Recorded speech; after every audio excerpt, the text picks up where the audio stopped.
I guess they always say you can't handle the truth. We can handle the truth. And a fair bit of truth kind of leaked out today, very much by accident.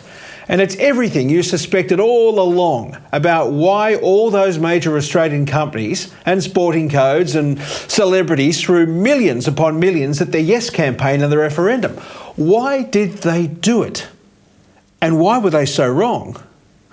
Why did 15 of the biggest Australian companies openly and very forcefully declare their hand and their support and throw their cash at the Voice campaign and marketing? Why did the big four banks, who've enjoyed a period of record profits and dozens of interest rate increases, why did they too throw stacks of cash at the Yes hat, many millions and none towards No? Why did they do it? All right, everyone says because they're woke and that's what they do. Well, I actually think it's a bit more complicated than that, and it was revealed today. It's not exactly what you really thought, but it is close to what you thought. One of these major companies, BHP, today effectively admitted that it was paying protection money. I'll tell you, they didn't actually use that phrase, but what they did say gave the game away. BHP was one of the big donors, $2 million. So why did they put the money up? Well, the shareholders want to know that too. And it's kind of interesting. Obviously, a lot of shareholders want to know it because the chairman of the company has recorded a video that has now surfaced that explains why they chose to back the Yes camp. And I thought we'd get the normal waffle that you get, the sort of stuff about, you know, it felt good and we've got to help people, all this sort of stuff. No.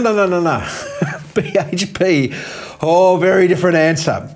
They recorded this and it's got the whole PR touch, including the TV host that asked the question. Let's have a look. Maybe I'll read a couple.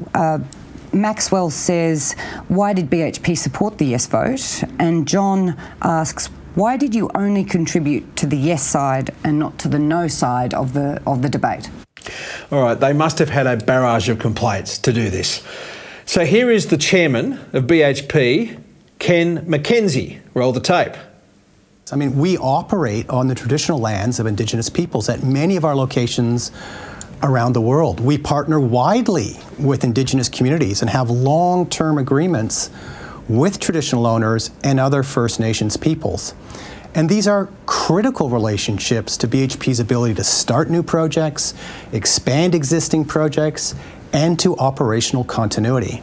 Okay, let me just stop that there. We'll come back to him in just a moment. Let's stop him. If you strip away all the PR waffle, there is a very honest answer at the heart of this. Listen closely. Listen closely to what he actually had to say. And this engagement that we had confirmed that our Indigenous partners expected BHP to advocate for a voice. And my own personal engagement with the First Nations Heritage Protection Alliance confirmed the same thing.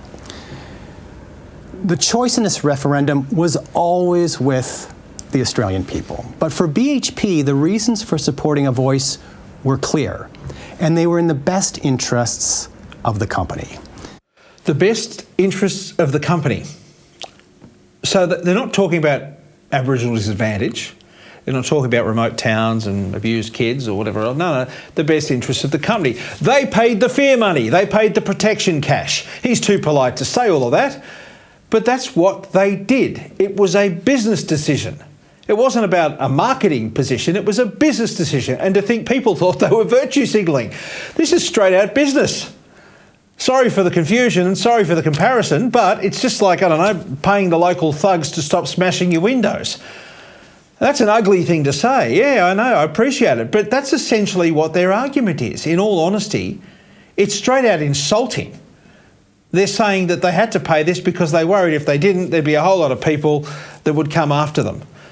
And they feared trouble, so they coughed up.